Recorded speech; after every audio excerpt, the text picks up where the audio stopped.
ada satu pandangan dari Michel Garcia Winner ini tentang social thinking ini.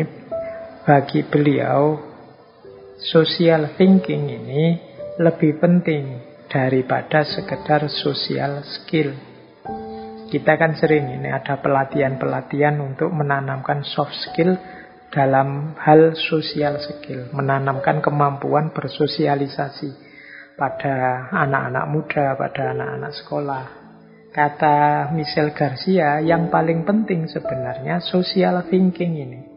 Kalau social skill yang lain itu kan biasanya kita memberi paket jadi. Bagaimana caranya berkomunikasi dengan ramah, diawali dengan senyum, dan macam-macam. Itu banyak model-model social skill yang diajarkan. Nah, menurut Michel Garcia lebih penting social thinking ini. Mengapa? Karena situasi sosial itu dinamis, berubah-ubah. Kalau dulu ekspresi tertentu dianggap ekspresi kesopanan, mungkin sekarang berubah. Dulu pola komunikasinya langsung, sekarang pakai HP.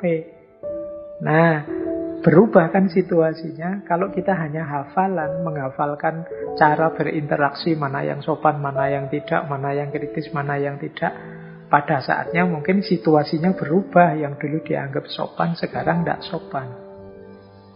Maka disitulah pentingnya kita tidak hanya punya social skill, tapi mampu melakukan social thinking. Sehingga kita bisa beradaptasi sewaktu-waktu kalau ada perubahan dinamis tadi. Oh, ini situasinya berubah, tidak kayak dulu lagi. Nah, apa yang harus saya lakukan? Ini yang dimaksud pentingnya social thinking, tidak hanya social skill. Kemampuan kita berpikir secara lebih jeli, mempertimbangkan situasi sosial.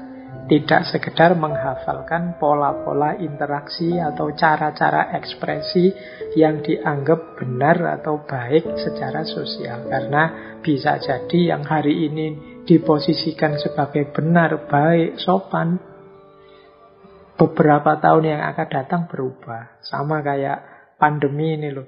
Kalau dulu kan orang ketemu, salaman, kemudian beramah-tamah, berdekat-dekat, itu rasanya akrab, intim, positif. Tapi ketika ada pandemi ini kan situasinya berubah. Nah, kalau ketemu malah ambil jarak, jangan dekat-dekat, mulutnya malah ditutup. Kalau dulu kita ngomong sambil mulutnya ditutup mungkin dianggap tidak sopan. Tapi sekarang justru lebih amannya ditutup. Nah, untuk bisa menanggapi ini sebagai sebuah keniscayaan yang mengubah paradigma yang lama jadi paradigma yang baru, itu kan kita punya kemampuan social thinking, berpikir sosial, tidak sekedar menghafalkan social skill. Nah, ini pandangannya Michel Garcia tadi. Maka penting kita tidak hanya memahami bagaimana cara berinteraksi yang baik dan benar atau social skill, tapi juga bagaimana cara kita untuk berpikir sosial. Kita berpikir mempertimbangkan situasi dan kehadiran orang lain. Nah, seperti apa sih keterampilan-keterampilan pokok, keterampilan berpikir yang utama dalam hal social thinking atau berpikir sosial ini? Ada rumusnya ternyata. Rumusnya berpikir sosial itu adalah I love. I-L-A-U-G-H I-L-A-U-G-H. Ini keterampilan berpikir sosial. Ini maksudnya kode-kode, singkatan. I itu singkatan initiating. L itu listening with eyes and brain. A itu abstracting and inferencing. U itu understanding perspective. G itu getting the big picture. H itu humor. Nah, kita bahas satu-satu ya. Keterampilan berpikir berarti untuk menguji apa aku ini sudah terampil benar berpikir sosial, apakah aku sudah punya keterampilan-keterampilan ini, kemampuan-kemampuan ini. Yang pertama, seseorang disebut mampu berpikir sosial kalau dia mampu menggunakan bahasa yang bisa dipahami orang lain dalam berkomunikasi, baik untuk meminta bantuan maupun mencari informasi. Jadi initiating itu berarti ketika dia berinisiatif menyampaikan sesuatu, berinisiatif menanyakan sesuatu atau mencari informasi tertentu kepada orang lain, dia mampu melakukannya dan orang lain paham. Nah, ini berarti kita sudah punya prasyarat pertama.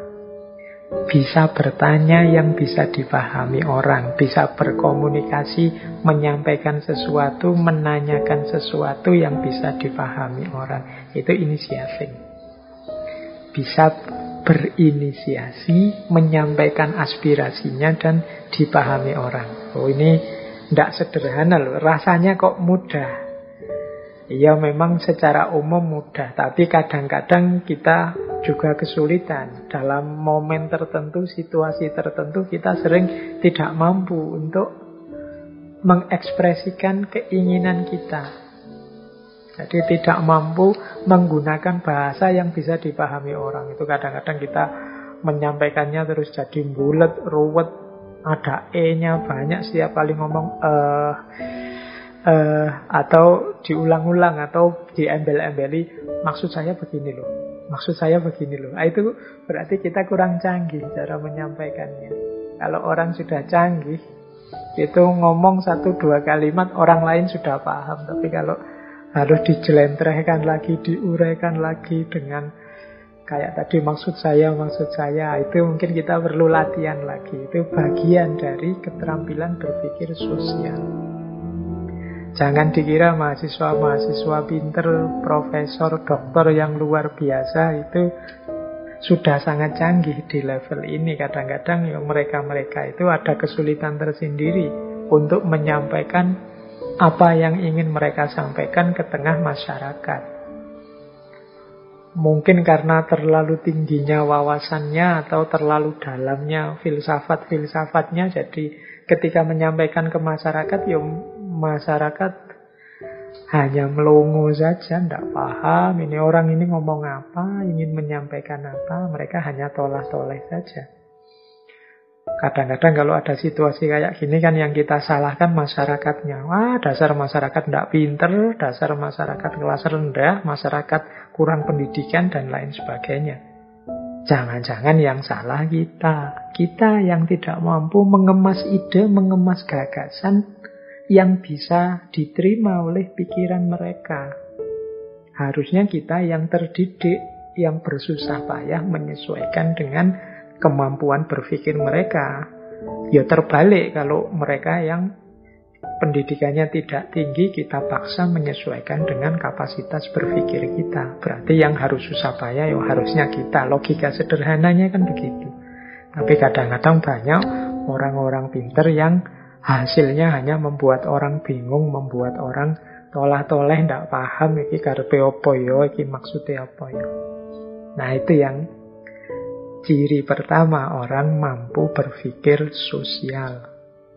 Ya, ini mungkin kita yang mahasiswa, teman-teman yang mahasiswa itu kan sering mengalami seperti ini. Setelah kuliah di kota, terus pulang ke kampung, sekarang bahasanya sudah tinggi-tinggi. Orang-orang di kampung, orang tuanya tidak paham. Kalau ngomong sekarang ada eksistensi lah, paradigma lah, kondisional, prasyarat, eksistensial, dan lain sebagainya. Itu gaya mahasiswa di kampus dibawa ke kampung. Akhirnya orang kampung tidak paham, tidak nyambung sama dia. Susahlah dia setiap kali bergaul di tengah masyarakat. Jadi kemampuan social thinkingnya perlu di-upgrade sebenarnya. Karena dia hidup di tengah masyarakat, harus mampu mempertimbangkan situasi masyarakatnya. Nah, ini penting mungkin. aspek yang pertama ini, initiating, kita juga harus belajar.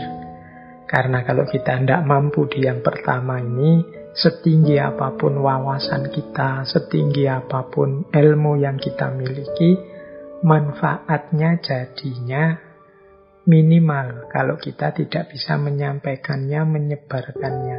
Mungkin ilmu yang kita miliki manfaat, tapi hanya untuk kita saja. Sementara maslahatnya untuk masyarakat secara umum jadi berkurang. Karena kita tidak mampu menyampaikannya dengan tepat, dengan bahasa yang bisa dipahami. Nah, ini harus latihan teman-teman semua untuk mampu menyampaikan dengan bahasa yang bisa dipahami. Ini keterampilan yang pertama. Keterampilan kedua, listening with eyes and brain. Kemampuan untuk mendengarkan dengan mata dan otak, dengan akal. Maksudnya apa? Mampu berkonsentrasi, menanggapi secara serius kalau ada orang yang berkata-kata. Meskipun mungkin kita tidak tertarik dengan apa yang dia sampaikan. Nah, itu namanya listening with eyes and brain. Jadi, sering nanti ketika kita berinteraksi dengan orang lain, kita itu ketemu orang-orang yang mungkin ngomongnya banyak, senang menyampaikan macam-macam. Tapi kita tidak terlalu tertarik dengan yang dia sampaikan. Mungkin karena kita sudah tahu, mungkin karena menurut kita tidak penting, mungkin karena kita menganggap itu tidak ada hubungannya dengan kita. Tapi orang yang punya keterampilan berpikir tinggi, itu apapun yang disampaikan orang di depannya, dia tetap secara serius berkonsentrasi dan menanggapi.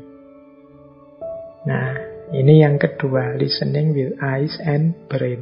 Mungkin ini seperti kebalikannya yang pertama tadi. Kita di posisi orang yang sedang diceramahi atau diajak ngobrol orang yang ngomong ngalur ngidul nggak karu-karuan. Nah, di antara cirinya kita punya kemampuan sosial yang tinggi adalah kita tetap masih tahan untuk berkonsentrasi, berusaha memahami, menanggapi apa yang disampaikan orang lain itu, meskipun kita tidak tertarik atau menurut kita tidak penting. Dan itu tidak hanya dalam pikiran, tapi juga kelihatan di gestur kita. Mata kita masih fokus pada dia yang menyampaikan. Gerak tubuh kita itu menunjukkan kita tetap perhatian padanya. Pikiran kita juga fokus pada yang dikatakannya. Nah, ini termasuk jenis keterampilan berpikir sosial juga. Jadi listening with eyes and brain. Kita mendengarkan tidak hanya dengan telinga, tapi juga dengan mata, tapi juga dengan pikiran. Jadi ya kalau telinga kan otomatis terdengar.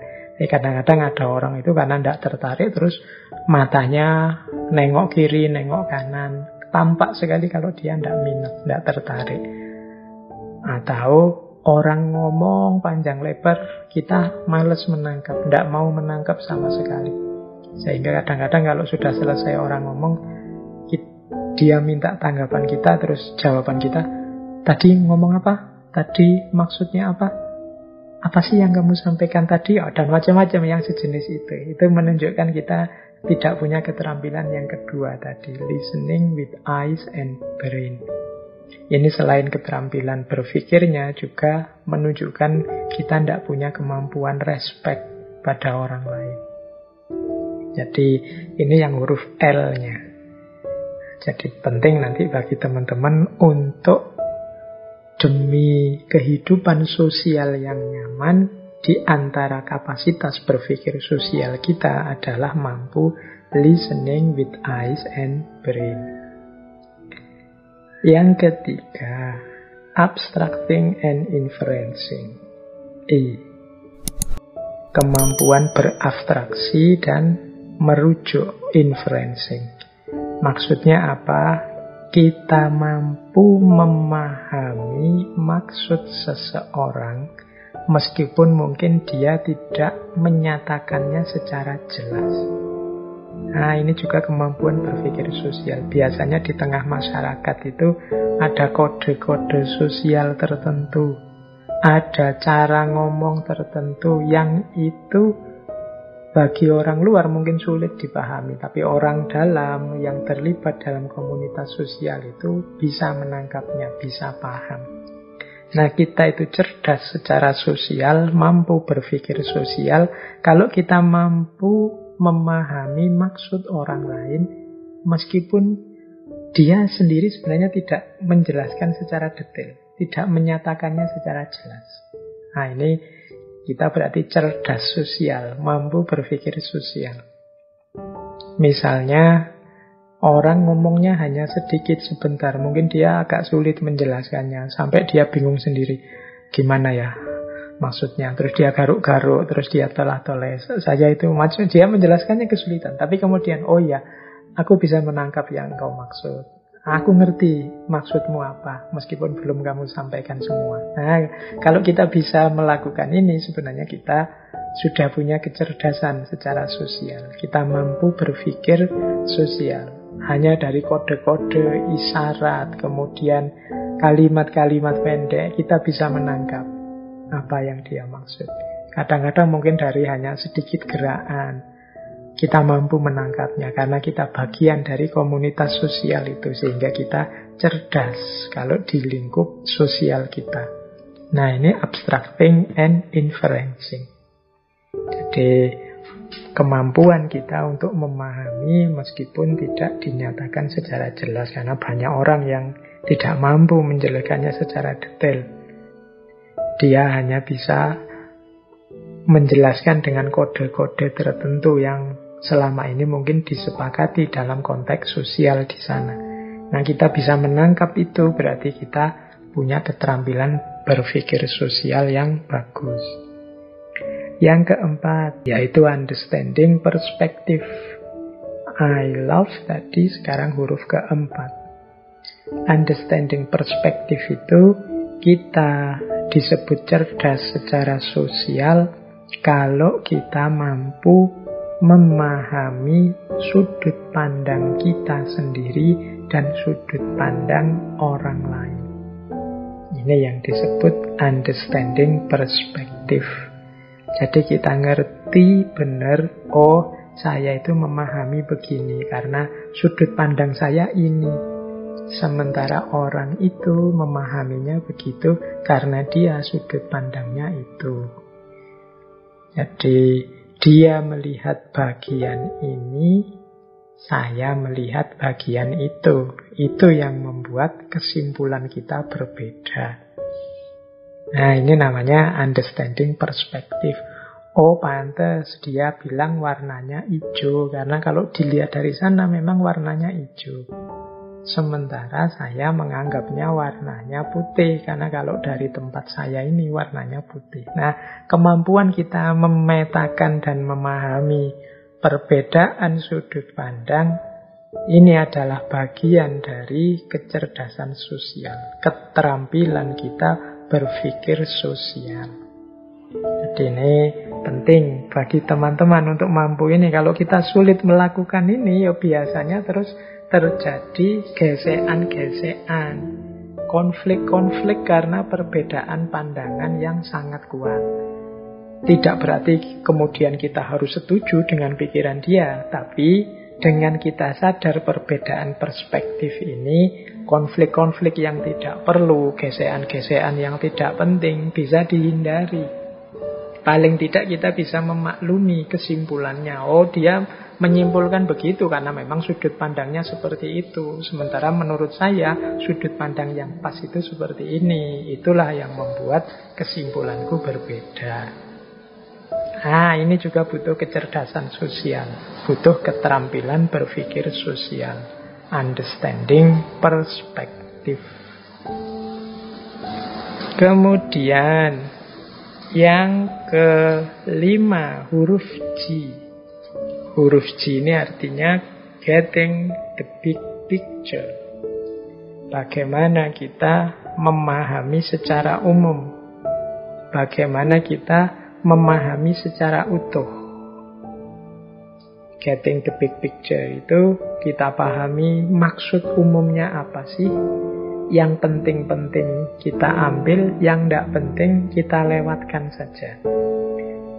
Ini maksudnya bagaimana? Yang keempat, yang kelima ini, huruf J ini, kita itu kan kalau berinteraksi dengan orang lain, mungkin ngobrol, mungkin diskusi, mungkin peristiwa-peristiwa interaksi yang lain, itu kan sering terjadi banyak bumbu-bumbu.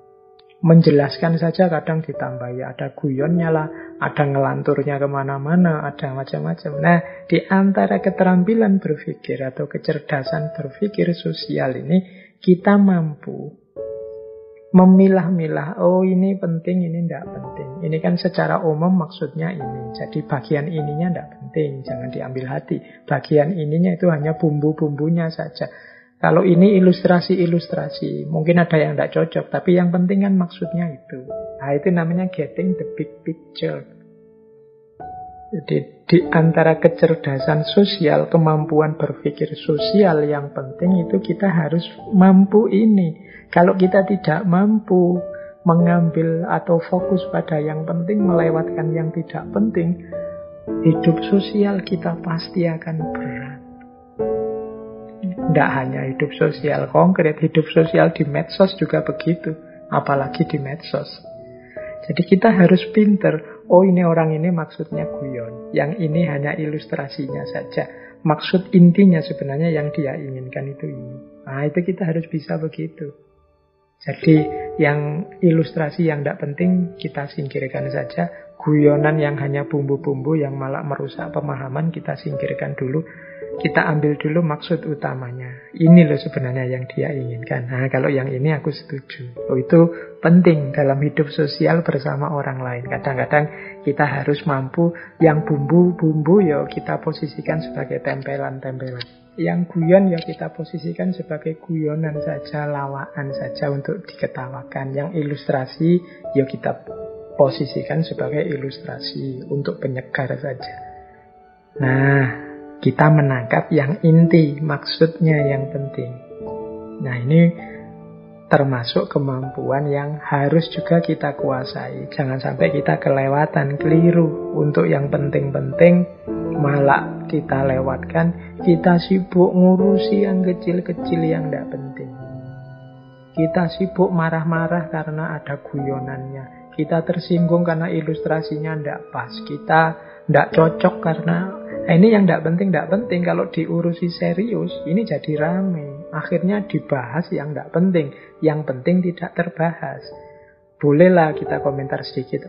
Kalau guyonanmu yang itu aku tidak setuju, tapi itu nanti saja.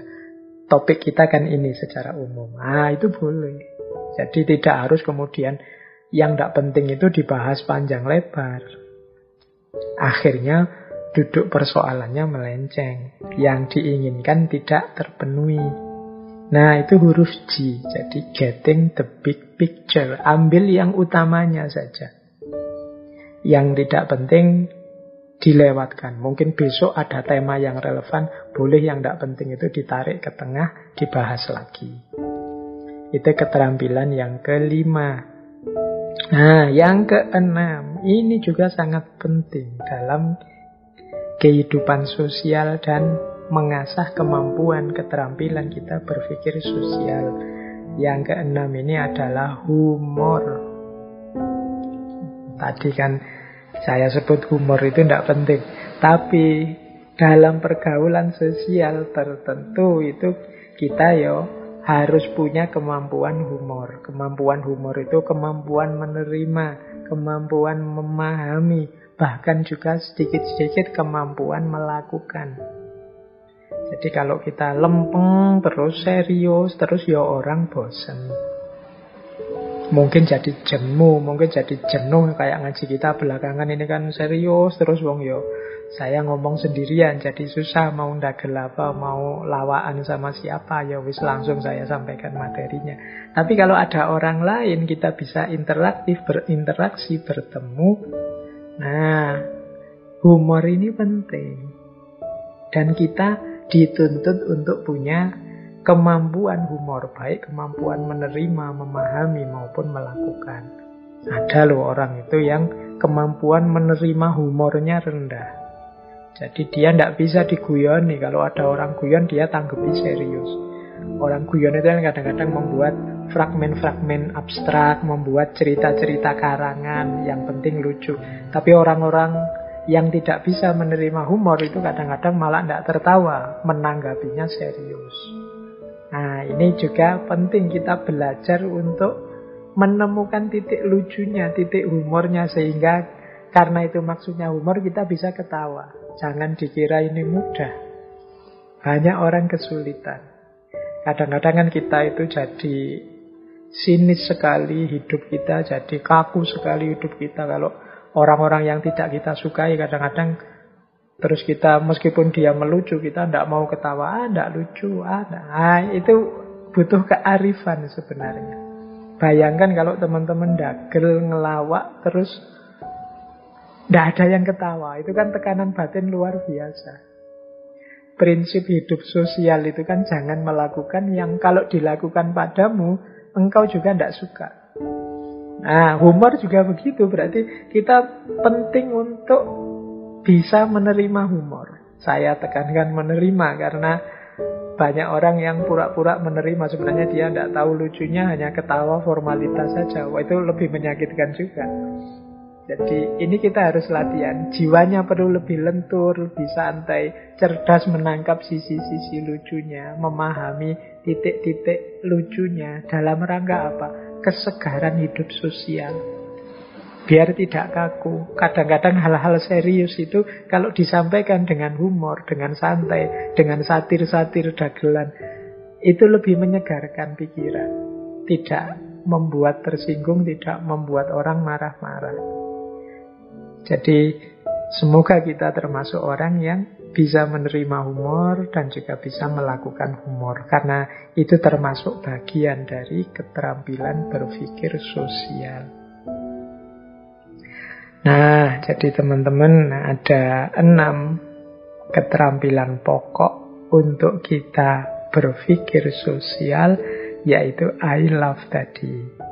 Yang pertama, kita mampu berekspresi, initiating. Bagaimana kita menggunakan bahasa yang bisa dipahami orang. Bagaimana kita mampu mendengar. Jadi yang pertama itu bisa mengungkapkan, bisa bicara. Yang kedua bisa mendengarkan dengan baik.